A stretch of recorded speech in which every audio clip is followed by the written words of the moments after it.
Bonjour à tous, qui est Diabaté, on se retrouve pour un nouvel épisode du vlog olympique où je documente mon parcours jusqu'aux Jeux Olympiques pour vous motiver, vous inspirer, vous pousser à faire plus de choses tous les jours. Là je viens de rentrer du travail comme d'hab, je continue à travailler tous les jours, que ce soit sur le vélo ou m'entraîner de quelque façon que je peux. Là il faut que je prenne mes billets pour la Chine, donc c'est pas mal d'organisation, il faut que je gère bien tout le truc pour faire au mieux. Je préfère en fait éviter d'aller dans les hôtels officiels parce que ça coûtera plus cher dans tous les cas, et puis la Chine déjà que c'est pas très gratuit, mais du coup je vais essayer de faire au mieux. Là je regarde sur Airbnb s'il y a des Airbnb en Chine.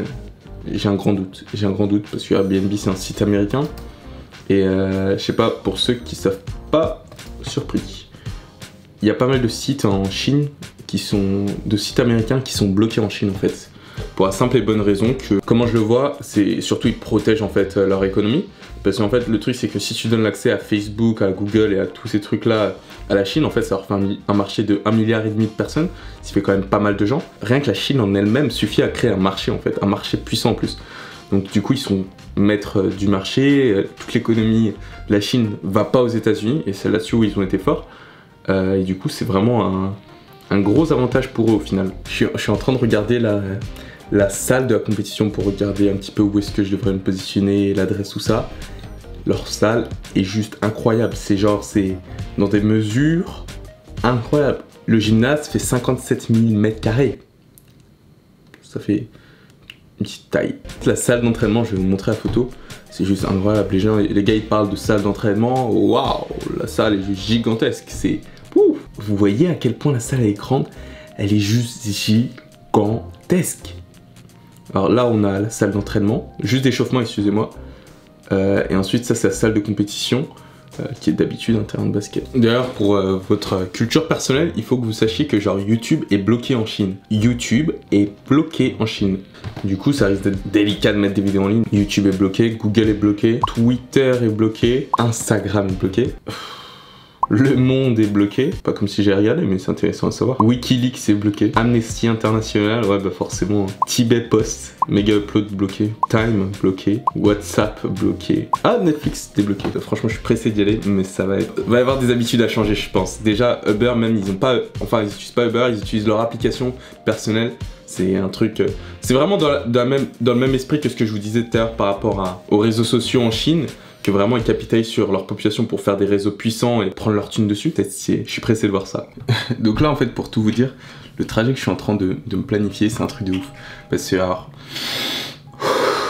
j'ai vraiment du mal à respirer en ce moment, il faut que je travaille là-dessus aussi. Le délire c'est que premièrement je vole de France jusqu'en Chine pour faire le championnat du monde, donc je pars le 17. Donc le 17 Chine Wuxi, j'arrive le 18, j'ai la compétition le 20 et le 23 les 2 jours, donc le 23 c'est si je suis bon et que je me qualifie pour le deuxième jour. Le 23 au soir je pars à l'aéroport de Canton.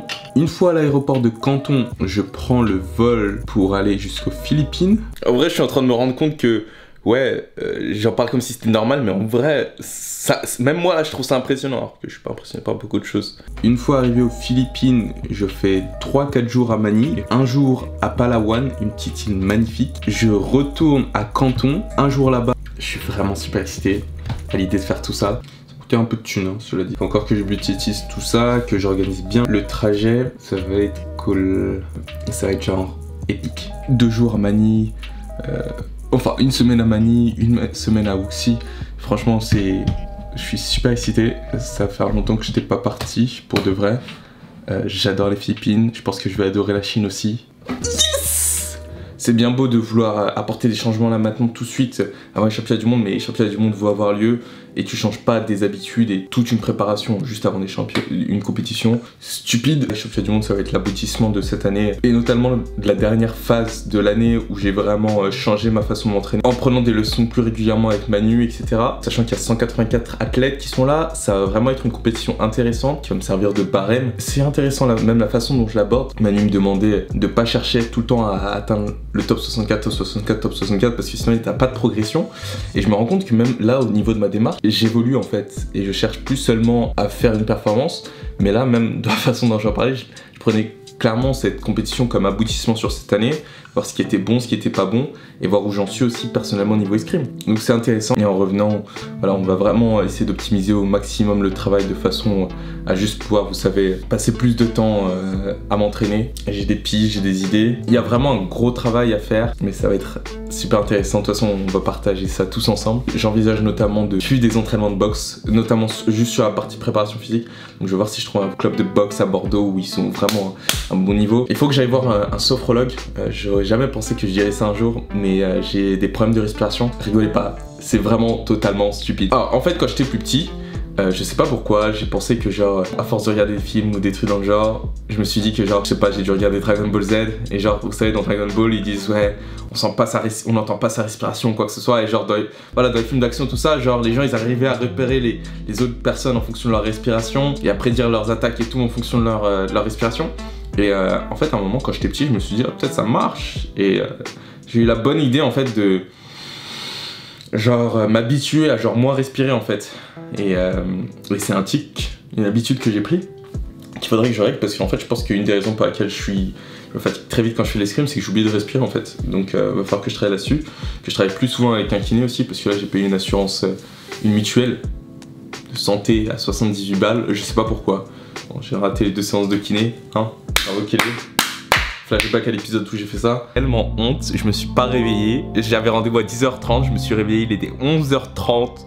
Je vous promets. Déjà vendredi dernier, en fait, j'avais rendez-vous, j'y suis pas allé parce que pareil, j'ai dormi ou j'ai raté. C'est ça, je me suis pas réveillé à l'heure. Ouais, donc j'ai claqué de l'argent pour rien du tout sur ma santé, mais non, rien du tout. Je vais m'en occuper quand je reviendrai en août, où là déjà le rythme sera beaucoup plus calme. Du coup voilà, sophrologue, kiné, boxe, travailler avec un coach sur Bordeaux aussi, en plus de Manu, pas mal de choses à faire, je suis super excité, je mène une vie super.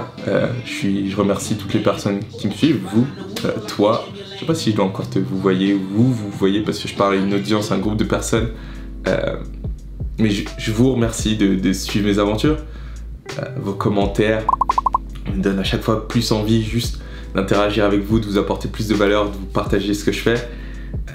Faudrait d'ailleurs que je me pousse un peu plus sur Facebook, Instagram, mais bon, ça c'est une thématique qui a pas de lien direct avec ce que je fais là tout de suite. Voilà, je suis vraiment content de pouvoir partager ça avec vous. J'espère juste que je vous inspire à faire des nouvelles choses. N'oubliez pas que vos limites d'aujourd'hui sont faites pour être dépassées demain. Moi, je vais continuer à faire ça chaque nouveau jour. Je veux vous entendre sur la route des Jeux Olympiques. Boum! Le vainqueur du commentaire du jour est... Je dois m'arrêter une seconde pour expliquer le contexte. Lily, en fait, c'est Alice dont je parlais hier.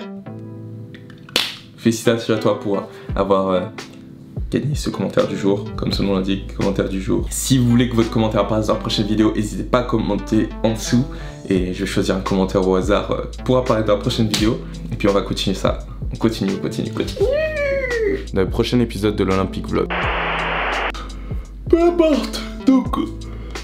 je pense que je suis vraiment super excité d'avoir cette chance de... Je le répète, mardi 17, normalement je pars en Chine.